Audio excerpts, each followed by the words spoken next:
বিসমিল্লাহির রহমানির রাহিম। আসসালামু আলাইকুম। দূরে এবং কাছে যে যেখান থেকে আমার আজকের ভিডিওটি দেখছেন সবার জন্য অন্তরের অন্তঃস্থল থেকে দোয়া এবং ভালোবাসা দিয়ে আরও একটি ভিডিও সাজিয়ে আপনাদের মাঝে আমি হাজির হয়ে গেলাম। আমি ইফরাত, নারায়ণগঞ্জ থেকে। এখানে আমি রুটি বানানোর জন্য প্রথমে পরিমাণ মতো পানি দিয়েছি, এরপর সামান্য একটু তেল আর পরিমাণ মতো লবণ দিয়ে ফুটিয়ে নিয়েছি। এই ফুটন্ত পানির মধ্যে এখন আমি আটা দিয়ে দিলাম। আটা দিয়ে এটাকে একটা ভালো একটা ডো বানিয়ে নিব। অবশ্যই এটা পরিমাণ আসলে বুঝে শুনেই দিতে হবে, নয়তো কিন্তু ডোটা ভালো না হলে রুটিটাও ভালো হবে না। আজকের ভিডিওতে আমি আপনাদের সাথে রুটি মেকারের বেশ কিছু উপকারিতা অপকারিতাগুলো শেয়ার করব। আমি এই কত বছর ধরে রুটি মেকার ইউজ করে যে উপকারগুলো পেয়েছি এবং কি কি সমস্যা ফেস করেছি সেগুলোই আপনাদের কাছে আজকে শেয়ার করার জন্য আজকের এই ভিডিওটি। তো সঙ্গেই থাকুন এবং কোনো একটি অংশ স্কিপ না করে পুরোটা ভিডিও দেখতে থাকুন। আর অবশ্যই ভিডিও শুরুতে একটি লাইক দিয়ে দেন। আর এরপরেও যদি আপনাদের কোনো ধরনের প্রশ্ন থাকে, কোনো ধরনের মতামত থাকে, অবশ্যই সেটা কমেন্ট করে কমেন্ট বক্সে জানাবেন। তো এখানে আমি সিদ্ধ আটার রুটিটা নিয়েছি। সিদ্ধ আটার রুটিটা হলে খুব ভালো হয়, আর এমনিতেও সিদ্ধ আটার রুটিটা কিন্তু খেতেও ভালো হয়। সেক্ষেত্রে কিন্তু এটাই বেস্ট আমার কাছে মনে হয়। তো এখানে আমি প্রথমে গোলাটা বানিয়ে ভালো করে মথে নিয়েছি। ভালো করে মথে নিয়ে এর মধ্যে কিন্তু যতটুকু পরিমাণ লাগবে অতটুকু পরিমাণ নিয়ে নিয়েছি। আর দেখতেই পেলেন কিভাবে প্রথমে দুইটা চাপ দিয়েছি, আবারও একটা চাপ দিয়েছি, মানে সব দিক থেকে যাতে সমান হয় সেজন্য আমাকে ঘুরিয়ে ঘুরিয়ে কিন্তু কয়েকটা চাপ দিতে হয়েছে। আর এরপর এই আটাটা এভাবে এর গায়ে মাখিয়ে দিতে হচ্ছে, কারণ এটা আমি তেলে ভাজবো না বা সরাসরি এখন চুলাতে দিব না। তো সেক্ষেত্রে এই রুটিটা রাখবো, এর উপর আবার একটা রুটি রাখবো, তো রুটিগুলো কিন্তু একটা আরেকটার সাথে লেগে যাবে। আমরা এমনিতে যখন আটার রুটি বানাই তখন কিন্তু রুটি বেলার সময় আমরা একটু একটু করে আটা ছিটিয়ে নিই, আর এতে করে কিন্তু রুটিগুলো আর লেগে যায় না। রুটিগুলো তাওয়াতেও সুন্দরভাবে ওঠে, আর সেই সাথে একটা আরেকটার উপর রাখলেও কিছু হয় না। আর রুটি মেকারে কিন্তু রুটি বানানোর সময় এই সমস্যাটা আপনাকে ফেস করতে হবে।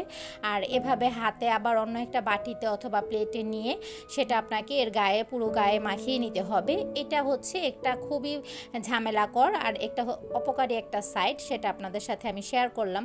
আর উপকার বলতে হচ্ছে অনেকেরই হাতের ব্যথা থাকে বা অতটা শক্তি হয়ে ওঠে না প্রতিদিনের এরকম রুটি বানানোর ঝামেলা করার, তাদের জন্য এটা একটা বেস্ট আইটেম। তবে আমার কাছে মনে হয়, আমি এখানে কোনো প্রমোশনাল ভিডিও করছি না, আমার কাছে বেস্ট মনে হয় লাইভা যে রুটি মেকারগুলো আছে সেগুলো। অন্য সব কোম্পানি থেকে আমি অনেক দেখেছি, আসলে এগুলো যতই ম্যাজিকের মতো দেখায় অত কিন্তু ম্যাজিকের মতো হয়ে ওঠে না। এই রুটি মেকারটা তো ওর ম্যাজিকের মতোই দেখায়, সেটাও কিন্তু হয় না, সেটাও আমি আপনাদের সাথে একটু পরে শেয়ার করছি। তো এখানে আমি 10টা রুটি বানিয়ে নিয়েছি। এটা কিন্তু খুব দ্রুত সময়ের মধ্যে হয়ে যায়। এই রুটিগুলো বেলতে এমনিতে যতটা সময় যতটা শক্তি আমার লাগতো, এর এক ফোঁটাও কিন্তু আমার এভাবে করতে লাগেনি। হ্যাঁ, একটু ঝামেলা করে একটু বিরক্তিকর একটা জিনিস হচ্ছে, সেই পার্টটা হলো এর গায়ে, রুটির গায়ে আলাদা করে আবার ময়দা মাখানো বা আটা মাখানো, এই জিনিসটাই। আর যদি আপনি চান যে একটা করে রুটি এভাবে বানাবেন আর সাথে সাথে সেটা তেলে ভেজে নেবেন, পরোটা বানাবেন, মানে রুটি না সেটা পরোটা হয়ে যাবে, ওরকম করলে কিন্তু কোনো ধরনের সমস্যা নেই। একটা একটা করে এভাবে বানাতে পারেন, কিন্তু এগুলোতে কিন্তু অনেকটা সময় চলে যায়। আর একসাথে যদি রুটি বানিয়ে নিই তাহলে কিন্তু শুধু ছেঁকার সময়টা একসাথে আবার ছেঁকে নিলাম, সময়টাও তাড়াতাড়ি হয়ে যায়। সেই সাথে অনেকের প্রশ্ন থাকে, আপু রুটি মেকারে কি রুটি ফুলে? আর রুটি মেকারের রুটি কি ফুলে কিনা সেটা এখনই দেখতে পাবেন। তবে রুটি মেকারের রুটি ফোলার জন্য সেটা কোনো রুটি মেকারই কিন্তু দায়ী নয়। রুটি মেকারে ফুলার জন্য রুটিটা সেটা অবশ্যই আপনার ডোটা পারফেক্ট হতে হবে। যদি আপনার রুটির যেই ডোটা আপনি করবেন সেই ডোটা যদি আপনার পারফেক্ট হয় এবং সেটা যদি ভালো করে আপনি মথে নিতে পারেন, তাহলে কিন্তু আপনার রুটির কিনারগুলোও কখনো ফেটে যাবে না যতই সেটাকে আপনি বেলেন। আর সেই সাথে আপনার রুটিটা একেবারেই অসাধারণ হবে, ফুলে উঠবে এবং কি সেটা 3বার উল্টানোতে আপনার রুটিটা কমপ্লিট হয়ে যাবে, বারবার উল্টাতে হবে না। তবে রুটি ছেঁকার ক্ষেত্রে এই জিনিসটা অবশ্যই মাথায় রাখবেন, একবার প্রথমে উল্টিয়ে দিলে পরবর্তীতে একবার উল্টিয়ে পরবর্তীতে নামিয়ে ফেলবেন। এই 3টে স্টেপ ফলো করে দেখতে পারেন। আর সেই সাথে আমি এখানে এরকম হাতল ব্যবহার করছি, হাতলযুক্ত সামনের সাইডটা আর কি এরকম চড়া মাথা। আর আপনারা যদি চান কেউ এখানে কাপড় ব্যবহার করতে পারেন, আমি অন্যান্য সময় কাপড় ব্যবহার করতাম, সবসময় সবসময় কাপড় ব্যবহার করে এসেছি। কাপড় দিয়ে চাপ দিলে রুটিটা আরও খুব সুন্দরভাবে হয়। তবে এটা দিয়েও সুন্দরভাবে হয় যাদের এটা নেই বাসায়, যাদের খুন্তি আছে এমনিতে, যে খুন্তি অথবা ছেনি আমরা যেগুলোকে বলে থাকি নর্মালি ভাষায়, সেগুলো দিয়ে কিন্তু রুটি এভাবে চেপে ধরলে খুব সুন্দরভাবে ফুলে ওঠার সম্ভাবনা খুবই কম। তো আমার কাছে মনে হয় এগুলো আসলে খুবই প্রয়োজনীয় একটা জিনিস রুটি ছেঁকার ক্ষেত্রে। আর কাপড় দিয়ে সেকলে আরও একটা অসুবিধা আছে, সেটা হচ্ছে আপনার হাতে প্রচুর পরিমাণে তাপ লাগে, হাত কিন্তু অনেক বেশি গরম হয়ে যায়। তো আমি আসলে ওভাবে করেছি সবসময়ই, কিন্তু আজকে আর সেভাবে করলাম না। আর এদিকে অন্য একটি পাশে কিন্তু আমি আলু ভাজি বসিয়ে দিয়েছি। আলু ভাজিটা একটু নেড়ে চেড়ে নিচ্ছি। আলু ভাজিটা আমার অলমোস্ট হয়ে গেছে। তো আমার যেসব আপুদের কমেন্ট থাকে বা প্রশ্ন থাকে, ভিতরে কি এটা অন্যরকম দ্বিধা থাকে যে রুটিটা আমার রুটি মেকারে বানালে ফুলবে কিনা, তো দেখতেই পেলেন আমার রুটিগুলো কিন্তু মাশাল্লাহ খুব সুন্দর পারফেক্টভাবে ফুলেছে এবং সুন্দর গোলও হয়েছে। তবে একটা জিনিস খেয়াল করেছেন কিনা জানি না, আমি আবার আপনাদের সাথে শেয়ার করছি যদি খেয়াল না করে থাকেন। অবশ্যই রুটি মেকারে কিন্তু 2 থেকে 3 বার আপনাকে ঘুরিয়ে চাপ দিতে হচ্ছে সব দিক থেকে পাতলা সমান করার জন্য, নয়তো কোনো সাইড মোটা হয়ে থাকবে, কোনো সাইড পাতলা হবে। যেই সাইড পাতলা হবে সেই সাইডটা কিন্তু বেশি ফুলে যাবে, আর যেই সাইডটা মোটা থাকবে সেটা কিন্তু ফুলতে চাইবে না। তো এগুলো খেয়াল করে আসলে আপনাকে কাজগুলো করে নিতে হবে। তবে আমার কাছে রুটি মেকারের উপকারিতা অনেক বেশি ভালো মনে হয় অপকারিতার চাইতে। এরপর আমি বিকেলের জন্য এখানে চাল ভেজে নিচ্ছি। চাল ভাজাটা মূলত আমি করছি, আমি আজকে পুলি পিঠা বানাবো। এটাও রুটি মেকারের আরও একটি ইউজ। রুটি মেকারটা কিন্তু আপনি পুলি পিঠা বানানোর জন্য, যে কোনো এরকম রুটি শেপের পিঠাগুলো বানানোর জন্য অথবা লুচি বানানোর কাজে খুব সুন্দর উপকার দেয় আর খুবই ভালো কাজ করে। তো আমি কিন্তু লুচি সবসময় আমার রুটি মেকার দিয়ে বানিয়ে থাকি। আমি এই বেলার কষ্টটা করি না, এই ঝামেলাটা করি না, যেহেতু আমার রুটি মেকারটা আছে। তো এই ক্ষেত্রে আমি এটাই ব্যবহার করে থাকি। তো আজকে আপনাদের সাথে আমি এই 2টা পদ্ধতি শেয়ার করছি, আশা করি আপনাদের একটু হলেও উপকারে আসবে। তো এখানে আমি প্রথমে কিন্তু চালগুলো ভেজে নিয়েছি, এরপর ঠান্ডা হতে দিয়েছি। এগুলো আমি গ্রাইন্ডারে গ্রাইন্ড করে নিব। এখানে পরিমাণ মতো নারকেল দিয়ে নিয়েছি। নারকেলগুলো কোরানো ছিল, ফ্রোজেন করা ছিল, তো সেটা দেওয়ার পর পরিমাণ মতো মিঠাই দিয়ে দিয়েছি। আখের গুড় না, খেজুরের গুড়। তারপর এর মধ্যে দিয়েছি কয়েক চামচ গুঁড়ো দুধ, সেটা আপনারা দিতেও পারেন, নাও দিতে পারেন, সমস্যা নেই এটা না দিলে।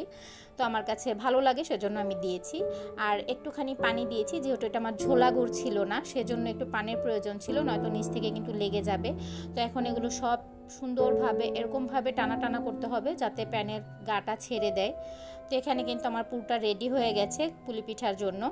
পুলি পিঠার রেসিপি এর আগেও আমি আপনাদের সাথে শেয়ার করেছি, তবে আজকে আমি রুটি মেকারের ক্ষেত্রে এটা শেয়ার করছি, যে এটা আসলে অনেক বেশি উপকারে আসে। পিঠা বানানোর ক্ষেত্রে অনেকগুলো কিন্তু বেলতে হয়, পিঠার যেই রুটিটা আছে, তো সেই ক্ষেত্রে কিন্তু রুটি মেকারটা দারুণ একটি কার্যকরী উপাদান হিসেবে কাজ করবে। তো এখানে আমি রুটির জন্য যেভাবে ডো বানিয়ে নিয়েছি সেভাবেই কিন্তু এখানেও করে নিলাম, কারণ আমি এটা আটা দিয়ে করব। কেউ চাইলে চালের গুঁড়ো দিয়েও করতে পারেন, তবে আমার কাছে আটা বানানোটা বেশি ভালো লাগে, সেজন্য আমি আটা দিয়েই ব্যবহার করছি।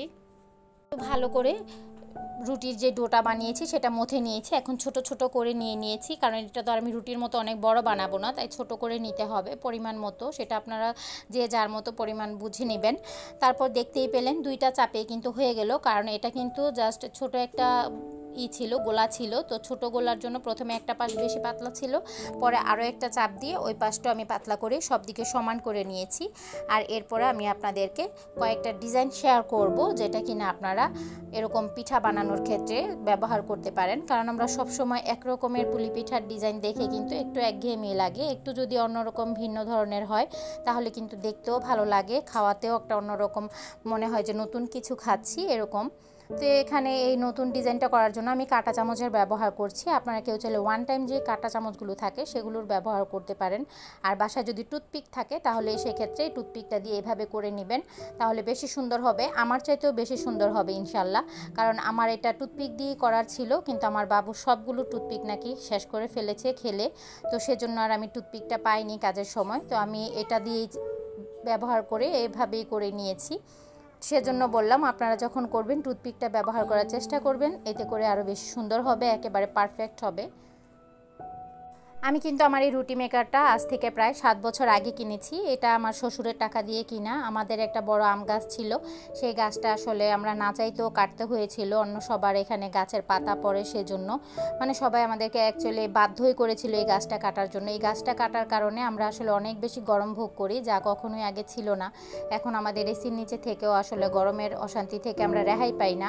আর আগে কখনোই এরকম কোনো কিছু ফিল করিনি। যেমন বিয়ের পর থেকে বাবার বাড়িতেও যেয়ে থাকতে পারতাম না, কারণ সেখানে অনেক গরম, শহরের সাইড।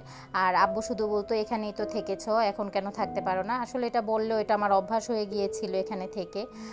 তো সেই গাছগুলো অনেক মিস করি। ওই গাছটা কাটার পর যে টাকাটা দিয়েছিল সেখান থেকে আমার শ্বশুর আমার হাজব্যান্ডকে 3000 টাকা দিয়েছিল। তো সেই টাকাটা থেকে সাথে সাথেই কিন্তু আমি একটা এরকম রুটি মেকার অর্ডার করে নেই, কারণ ওনার ডায়াবেটিস ছিল। তো প্রতিদিন সকাল সন্ধ্যা আমার রুটি বানানোতে অনেক বেশি কষ্ট হয়ে যেত, আমার হাতের কবজি ফুলে যেত, কারণ রুটি বানিয়ে আবার বাচ্চাদের জন্য বানানো হতো। তো সব কিছু মিলিয়ে একেবারে প্রেশার পড়ে যেত হাতের উপরে বেশি। আর সেই সাথে আমার শরীরে বাতের একটু সমস্যাও আছে, যার জন্য একটু ব্যথাতে বেশি ফুলে যেত, সমস্যাটা বেশি হয়ে গিয়েছিল। তো সেই সমস্যাটা থেকে রেহাই পাওয়ার জন্যই কিন্তু মূলত আপনাদের ভাই আমাকে রুটি মেকারটা কিনে দিয়েছিল, নয়তো কিন্তু দিত না। তো রুটি মেকারটা কিনে কিন্তু আমি এতগুলো বছরে কখনো তার কমপ্লেন পাইনি, কারণ সে দেখেছে আমি সবসময় এটা দিয়ে খুব সুন্দরভাবে কাজগুলো করে নিয়েছি।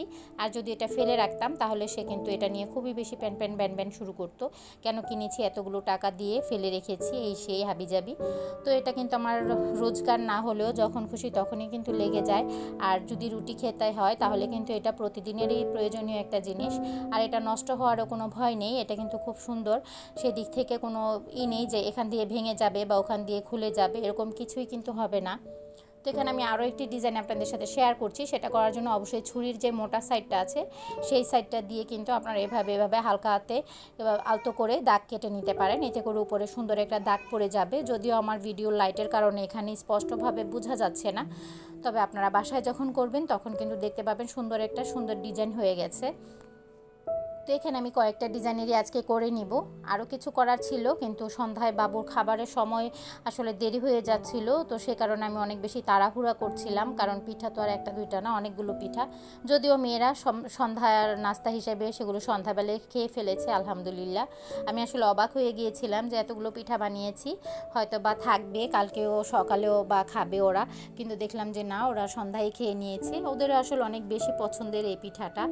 আর বানানোতে অত বেশি খরচ, অত বেশি ঝামেলাও কিন্তু হয় না। হয়তো বাচ্চা আছে সেজন্য এতটা সময় করে উঠতে পারি না একটা না। সেই সাথে আরও আগে থেকে যদি আমি পিঠা বানানোটা শুরু করতাম তাহলে কিন্তু সেটা হয়ে যেত, কারণ মেয়েরা আবার এদিকে বাসায় ছিল না। তো বাবুকে রেখে আমি একা পারছিলাম না এগুলো করতে, মেয়েরা পড়তে গিয়েছিল আরবি, সেজন্য কিন্তু এদিক থেকেও একটু দেরি হয়ে গেছে। তবে ফার্স্ট টাইম আমি পুলি পিঠা তেলে ভেজে খেয়েছি। তবে আমার কাছে এছাড়া আগে সবসময় মনে হতো যে এভাবে ছেঁকে খেলেই ভালো হয়, নরম থাকে পিঠাটা অনেকটা সময় পর্যন্ত, 2-1 দিন পর্যন্ত কিন্তু এরকম নরমই থাকে, সফট থাকে। আর চালের আটা দিয়ে করলে হয় কি সেটা একটু শক্ত হয়ে আসে, যেহেতু চালের গুঁড়া থাকে। তো আমি কিন্তু আজকে আমার সেই ধারণাটা পাল্টে গেছে, কারণ এখন আমাদের পছন্দের তালিকায় চলে এসেছে এরকম ছেঁকা পুলি পিঠা না, ভাজা পুলি পিঠা।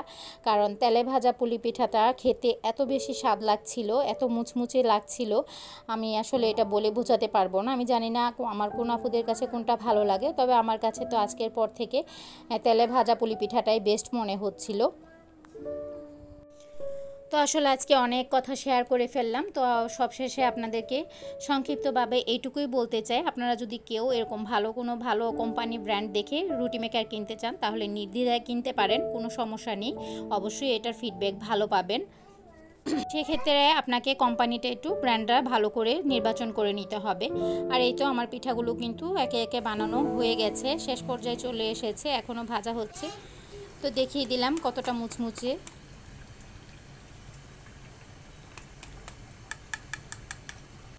শুনতে পেলেন তো আমার পিঠার কি মুচমুচে শব্দ। আমি কিন্তু ছুরি দিয়েও আঘাত করে দেখিয়ে দিয়েছি যে আসলে কতটা এটা মুচমুচে হয়েছে। তো আজ এ পর্যন্তই, সবাই ভালো থাকবেন, আল্লাহ হাফেজ সবাইকে।